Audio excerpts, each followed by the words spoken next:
सास की चप्पल। जोधपुर के पास एक छोटा सा गांव था। गांव में जमुना अपने सास ससुर और पति के साथ रहा करती थी। जमुना का एक छोटा देवर भी था। जमुना की सास बहुत ही कंजूस थी। एक दिन शाम के बाद, अरे सासू माँ, ये क्या करो, पाव फिर सब्जी लाया हो, पूरे घर के वास्ते खाना बनाना है, काम किया चाले। जमुना की सास कहती है, अरे बिंदड़ी, घनी महंगाई हो रखी है, जितनी सब्जी रखी है उसमें ही काम चला ले। तो देवर बोल पड़ता है, कोई ना भाभी साहब, मैं थारे लिए सब्जी लेकर आता हूँ। अरे काय करे छोरा, पैसा खर्च करने की कोई जरूरत ना है। इसी तरह से जमुना की सास हर बात में कंजूसी किया करती थी। एक दिन जमुना ने देखा कि उसकी सास की चप्पलें काफी घिस चुकी हैं, और ये देखकर जमुना ने उन चप्पलों को घर के बाहर फेंक दिया। अरे बिंदड़ी, हमारी चप्पल ना मिल रही, थारे को पता है कि कठे है।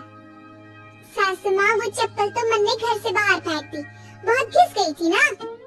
अरे थारी भली हो गए, हमारी चप्पल क्यों फेंक दी, मैं अभी उठा कर लाती। अरे माँ, क्यों जिद करे है, मैं थारे को नई चप्पल दिला कर लाऊंगा। अरे रहने दे, तू भी बिंदड़ी की जबान बोलने लगा है। नहीं चाहिए चप्पल मने, हमारी पुरानी चप्पल घड़ी पसंद है।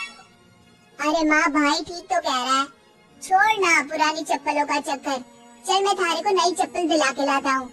लेकिन जमुना की सास किसी की बात नहीं सुनती और घर के बाहर से किसी तरह चप्पलों को उठाकर वापस ले आती है और फिर से उन्हीं को पहनने लगती है।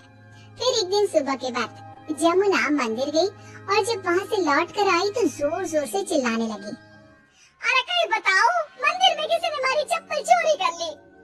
अरे माँ, अच्छा ही हुआ ना, थारी चप्पल कोई चोर चुरा के ले गया। अब तू तो छोड़ने वाली थी ना, ऐसे भी पुरानी चप्पलें थी। अरे तू चुप कर छोरा, महंगाई के जमाने में पुरानी चप्पल कर रहा है। मैं कैसे भी करके चोर को ढूंढ कर हमारी चप्पल वापस लाऊंगी। लेकिन माता जी, तब तक आप क्या नंगे पाँव फिरोगी पूरे गाँव में? अरे बिंदड़ी, थारी नजर लगी है हमारे चप्पलों को, तू ही कह रही थी ना, फेंक दो, देख अब चोर चोरी करके ले गया। उस दिन के बाद जमुना की सास नंगे पांव ही गांव में घूम घूम कर अपनी चप्पलें ढूंढने लगी और कुछ ही दिनों के बाद जमुना की सास को अपनी टूटी चप्पल एक गरीब औरत के पैरों में नजर आई। पकड़ लिया, अरे पकड़ लिया, तूने हमारी चप्पल चुराई ना, अब मैं थारे को छोड़ूंगी नहीं। अरे माँ जी, मंदिर में पड़ी थी, पुरानी चप्पल है, हमारे को लगा किसी के काम की ना है, इसलिए उठा ले आई। अरे पहनने दो ना हमारे को। आई बड़ी पुरानी चप्पलों वाली, एक तो हमारी चप्पल चुरा ली, ऊपर से आंखें दिखा रही है, चल वापस दे चप्पल। तभी छोटा बेटा वहाँ पहुँच जाता है और अपनी माँ को इस तरह देखकर कहता है, अरे माँ क्या कर रही है, अच्छा ना लगे, छोड़ दे, बेचारी गरीब औरत है।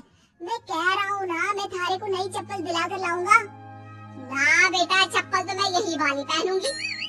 ऐसा कहकर जमुना की सास ने उस गरीब औरत से वो चप्पलें छीन ली। इतने पैसे वाली होकर मुझ गरीब से टूटी चप्पल भी छीन ली। अरे भगवान भला करे थारा। जमुना की सास की जिद के आगे किसी की एक ना चली और उसने फिर से वही पुरानी चप्पल पहनना शुरू कर दिया। एक दिन जमुना का पति बिना अपनी माँ को बताए उनके लिए सुंदर जूतियाँ लेकर आ गया और उसने वही जूतियाँ लाकर अपनी पत्नी जमुना को दिखाई। देख जमुना, माँ के वास्ते कितनी सुंदर जूतियाँ लाया हूँ, माँ देखेंगी तो खुश हो जाएंगी। आप तो जूतियाँ ले आए हो, लेकिन सासू माँ ये जूतियाँ पहनेंगी ना, वो तो अपनी पुरानी चप्पल ही पहनने वाली है। अरे जमुना, एक बार चलकर माँ को देते हैं ना ये जूतियाँ, क्या पता पहनने को राजी हो जावे। माँ देख तो, थारे वास्ते मैं कितनी सुंदर जोधपुरी जूतियाँ ले आया हूँ। अरे ये क्या करे छोरा, इतना पैसा खर्च करने की क्या जरूरत है, मारे को ना चाहिए इतनी महंगी जूतियाँ, तू वापस देकर आ जा। जमुना और उसके पति के बार बार कहने पर भी जमुना की सास नई जूतियाँ नहीं पहनती। जमुना नई जूतियों को उठाकर अलमारी के अंदर रख देती है, क्योंकि दुकान वाला भी अब उनको वापस लेने को तैयार नहीं था। कुछ दिनों के बाद एक दिन सुबह के बाद अचानक से जमुना की सास की जोर जोर से चिल्लाने की आवाज आती है। आवाज सुनकर जमुना, उसका पति और देवर तीनों दौड़कर घर के आंगन की तरफ आते हैं और वहाँ पर देखते हैं कि जमुना की सास आंगन में जमीन पर गिरी हुई पड़ी थी। अरे माँ, ये क्या हो गया? अरे मैं तो आंगन में गिर गई। अरे सासू माँ, आप गिर गई कैसे? चोट तो ना लगी ना थाने? अरे नहीं कहीं बताओ, पैर में बहुत जोर का दर्द हो रहा है। अरे सासू माँ, थारे पैर में तो सूजन आ गई, लगता है जोर की मोच लगी है।